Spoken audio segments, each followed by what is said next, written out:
Creo que el hecho de clasificar a un mundial no fue uno de los aciertos de Luis Fernando Suárez, era la obligación de Suárez o el nombre que estuviera como técnico de la selección nacional. Entonces yo creo que no fue un acierto y es algo que era una obligación para Costa Rica porque ya se ha clasificado a mundiales. No es que logró un hito histórico y que no. O sea, esa parte no. Y además lo de jugadores jóvenes, sí, pero ¿cuántos realmente se consolidaron? El acierto, a mi criterio, es el de Jewison Bennett. Más allá de eso, yo creo que ningún jugador joven es completamente consolidado en selección. Si bien es cierto, le dio oportunidades a algunos, como mencionaba, no están consolidados. Y otro punto también es que ninguno de ellos, al final de cuentas, hoy es una realidad para selección nacional. Y además que eran los que estaban pasando un buen momento, entonces sería ilógico no llamarlos. Entonces no concuerdo mucho con Mauricio Solís. Sí, Tomás, ¿todo buenas bien? Tardes, Monte, buenas tardes, Irene. Bien, muy bien. Ahí reflexionando respecto de lo que va dejando el ciclo Suárez, que seguramente con el correr de los días y conforme vaya decantando toda esa información y todo el balance de 2 años y un mes, vamos a ir desgranándolo. Preliminarmente pienso que ir al Mundial es una medalla, Ire, pero hay que moderarla en qué aspecto. Recordemos que le pusieron una comisión técnica, que también hubo un equipo que como baluarte fue defensivo, con poco en la gestación ofensiva, que apeló a lo emocional, dicho por el entrenador, que encontró también rendimientos muy altos en lo individual que le permitieron ese acceso a la máxima cita mundialista. Me parece que ahí tiene que ver también cómo sopesamos que no es a todo o nada, no es que es un éxito rotundo ni algo que no se le puede contar porque el entrenador es parte de ese proceso, pero hay que moderarlo con otros elementos que también fueron parte importante para que Costa Rica dé el presente en Qatar 2022. Eso por un lado. Por el otro, a nivel de los números, uno ve el 54% de rendimiento y no es una mala estadística en la consonancia de los entrenadores. Ahora, cuando uno sale del tamiz cuantitativo y lo atraviesa por lo cualitativo, las formas, el cómo, el a qué juega el equipo, ahí empiezan a aparecer pendientes y deudas que no respaldan de manera tan enfática y tan sólida ese número. Porque si uno saca la foto amplia de un 54%, con una clasificación en un mundial y 2 Copa Oro que se clasificó a cuarto de final, el número frío, el dato duro, a la distancia, podría generar como cierto matiz de ¿qué pasó acá? ¿Dónde está la explicación? Ahora, cuando uno empieza a meterse en el desarrollo de los partidos, en la cantidad de convocados, en microciclos que no fueron tan fructíferos y una manera en el terreno de juego que no logró plasmar todo eso que el entrenador trabajaba, o al menos él expresaba que trabajaba, ahí empezás a entender los por qué. Y, en última instancia también, siempre hay el calor de la foto final o de las sensaciones finales, porque cuando Costa Rica va a Qatar 2022 y se le firma la renovación al entrenador, la sensación casi que unánime y uniforme era de positivo, el entrenador tiene que continuar. Ahora, con lo que pasó en el 2023, cambió esa sensación, cambió ese enamoramiento, trastocó en distancia, enojo y apatía, y a partir de ahí también se explica la salida. La gran mayoría de la prensa y de los aficionados estaban de acuerdo con la renovación de Luis Fernando Suárez en noviembre. ¿Agosto fue? No. No, eso fue, sí, como en noviembre. Noviembre, la antesala del Mundial. Sí. Porque la gran mayoría estaba... Por algarabía, por efervescencia. Estaba, que en eso tiene razón. A ver, yo aquí no vengo ni a decir que todo lo de Suárez es malo, ni que fue una maravilla lo de Luis Fernando Suárez como técnico de la selección mayor. Sí tengo que decir que es cierto que un gran porcentaje, incluido yo, estuvimos de acuerdo en la renovación de Luis Fernando Suárez después de su clasificación a la Copa Mundial. ¿Por qué? Por el 2022 que hizo Costa Rica. Costa Rica en el 2022 pierde un partido. O sea, fue un rally estadístico aplastante de la selección nacional, que casi fue una plegaria para clasificar a la Copa del Mundo después de un 2021 desastroso. Ahora bien, ¿qué pasó después del Mundial? El 7-0 contra la selección de España, la planificación previa a la Copa Mundial, muchas dudas sobre la politización de la convocatoria que a hoy todavía sigue generando muchas dudas de mucha gente, y todo eso se une a lo que en cancha empezamos a notar que fue otra vez en el 2023 el volver a ver al Suárez del 2021. ¿Se acuerdan al Suárez del 2021 inerte en el banquillo, que no reaccionaba, que tenía poca planificación, que tenía poca reacción y poca lectura de partido? Errático en las convocatorias, errático en los planes de juego. Ese Suárez volvió a ser en el 2023. Entonces se enturbió realmente la relación con el técnico. Ahí es donde yo creo que lo de Suárez, con los jóvenes, yo le doy un crédito por tener el valor de ponerlos. Ahora bien...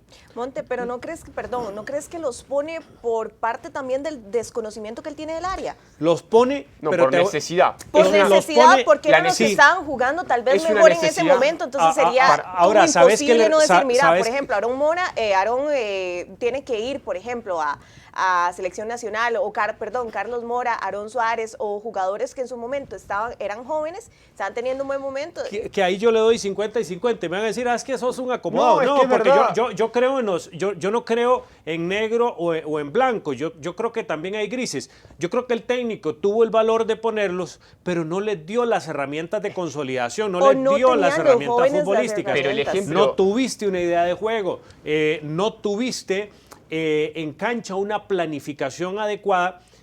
Y hoy cuando veíamos a la selección femenina, que ya vamos a hablar de eso, en su debut en el Campeonato Mundial, y mucha gente estaba asombrada de que España nos quitó el 70% de la posesión de la pelota, que nos remataron 45 veces a marco. Y yo veía, y tal vez no con números tan escandalosos, pero es que eso es Costa Rica. Esa es la distancia real. Esa es la distancia de Costa Rica. Ahora bien, ¿con qué lo hemos contrarrestado históricamente? Con trabajo y con planificación en cancha, que es lo que a Suárez en el saldo me parece que le quedó debiendo muchísimo y por lo que se termina yendo. Hoy hablaba con un miembro del comité ejecutivo y me decía, sí, es que yo lo vi en cancha y él prácticamente no trabajaba en cancha, le supeditaba el trabajo a sus asistentes, era Muy poca pasivo. planificación, extremadamente pasivo, en fin. Bueno, es que lo que fue un dividendo a su favor y que propició la renovación, que es lo socioemocional, lo socioafectivo y el manejo y administración de ese recurso en esa dirección, después terminó siendo el talón de Aquiles y lo que lo eyecta del puesto, porque eso fue importante de cara a Qatar 2022.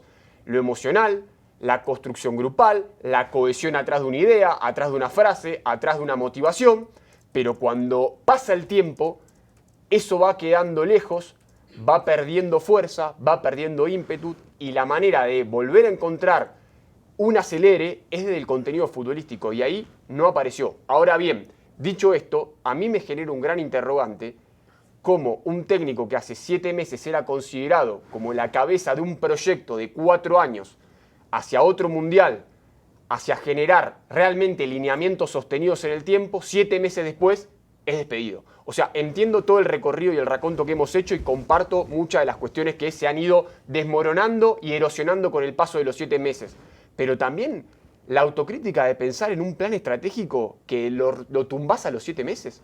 Y ahí entra en consonancia con lo que hablábamos ayer a profundidad, de que termina siendo más una moneda de cambio política en el tira y afloje interno que un balance deportivo profundo y realista y científico. Porque si no, en 7 meses, ¿qué? ¿Tanto cambió? Tomás, ¿O cambió el clamor popular? Que alguna gente se está preguntando, porque alguna gente, y esto lo voy a tocar porque yo creo que tengo que tocarlo por transparencia periodística, alguna gente hoy estaba molesta porque ayer en la tarde, aquí en la red de Tigo Sport, se puso que Suárez, se puso hoy no se va, o sea, que ayer no lo iban a destituir. En esto, a ver, cada quien lo interpretará como guste, pero vean lo que pasa ayer en el Comité Ejecutivo de la Federación. Ayer en el Comité Ejecutivo de la Federación se discute y se llega a la conclusión de que la destitución de Luis Fernando Suárez se le iban a tirar al próximo comité ejecutivo. Entonces ahí es donde, en el espejo de ese momento, la decisión que se toma es, tome próximo comité ejecutivo, de por sí, a ver, entiéndanme esto, la decisión de la renovación de Suárez pesaba mucho en la espalda de Rodolfo Villalobos. Rodolfo Villalobos no estaba de acuerdo con la destitución de Luis Fernando Suárez. Entonces, la posición de el hoy presidente de la federación era esta decisión. Entonces, háganse cargo ustedes. Entonces ahí es donde entra un punto que ayer lo estábamos hablando en horas de la tarde. ¿Se acuerdan? La del presidente del Saprissa y la del presidente de Liga Femenina, que hablábamos en horas de la tarde. El presidente del Saprissa no era que estaba indeciso, y hoy logré indagarlo en horas de la mañana. El presidente del Saprissa siempre estuvo de acuerdo en la separación del seleccionador. En lo que no estuvo de acuerdo fue en que se postergara la decisión de la salida o no del técnico. Entonces, cuando inicialmente se toma la discusión y se dice, ok, esta pelota le va a caer al próximo comité ejecutivo, Suárez no se iba ayer. Pero entiendo que hay 2 miembros del comité ejecutivo, entre ellos el presidente del Saprissa, que les dice, bueno, señores, ¿a qué vinimos hoy entonces? A tomar una decisión.